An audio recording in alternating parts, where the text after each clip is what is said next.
Let's talk about stereotypes. Today, I specifically want to talk about the stereotype of the crazy cat lady, a topic that is very near and dear to my heart.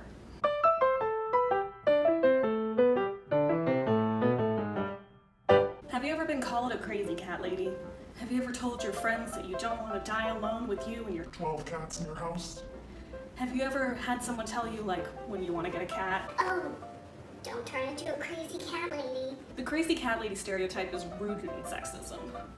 Where did it come from, and why is it a problem? Let's discuss it.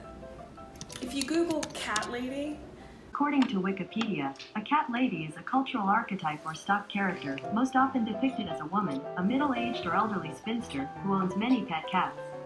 The term may be pejorative, or it may be affectionately embraced. if you search for cat lady, you might get materials like the lady from The Simpsons or Robert De Niro from that one SNL sketch. Most results include the word crazy, even if that's not specifically what you had typed. But the term generally has us thinking in a negative way. An older to middle-aged woman who lives alone, no children, no husband, but 12 cats. The more cats you have, the more people suppose that you're the kind of person who loves her animals more than humans. And while we're chill with people saying that they love their dogs but they're not people persons, we aren't so chill with that in cat people. And while the crazy dog lady stereotype does exist, it's not to the extent of the cat lady. The thing is that the cat lady stereotype is associated with the woman who didn't get married, who didn't have children, and thus is alone with her cats. And that, apparently, is a bad thing.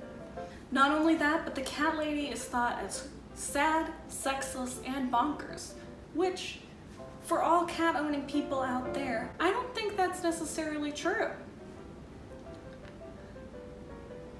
Thank you to the article from The Guardian, Claws Out, Why Pop Culture Clings to the Crazy Cat Lady. So, where did this stereotype come from?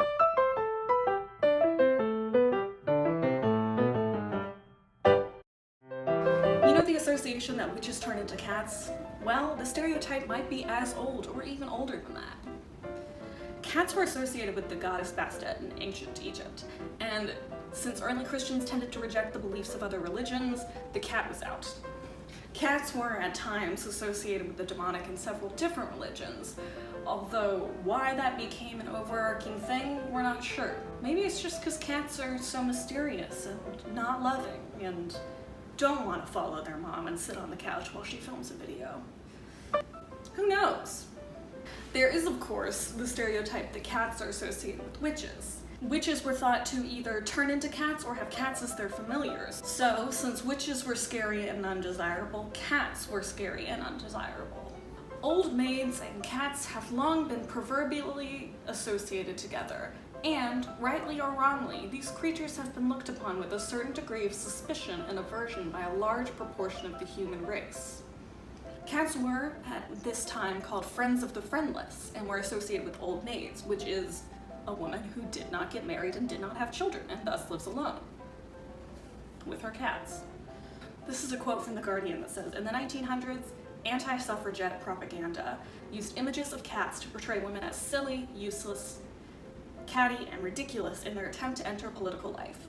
Women were associated with cats in a negative way to keep them out of the public political sphere. Cat ladies represent a threat to the traditional family-oriented society. A woman who chooses her cat over love is a threat to the normal order. That means she's a problem. The pejorative seeks to keep the natural order in place by suggesting that those who eschew it are not normal and are bad. The term cat lady is not in and of itself a problem, but it can't really be divorced from the stereotype.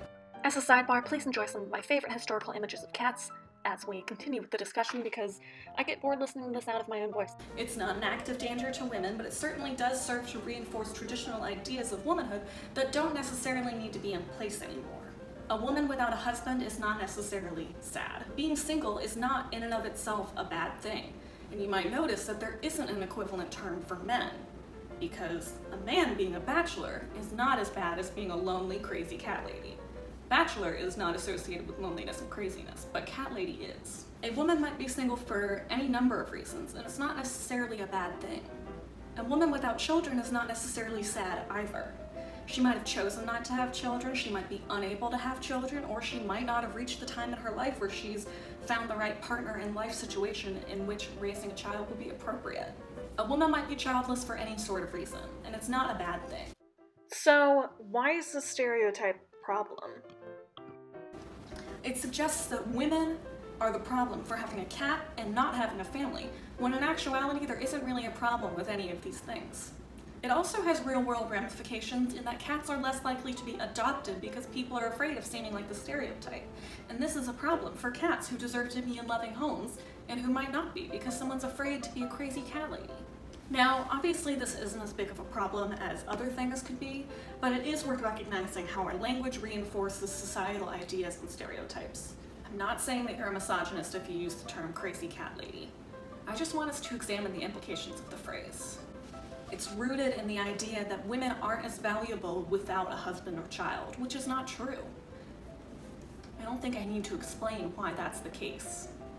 The crazy cat lady stereotype just reinforces heteronormative, patriarchal, child-centric ideals that aren't necessarily a bad thing, but that don't apply to everyone in society. I'm a lady who has a cat, but I'm not crazy because I have a cat.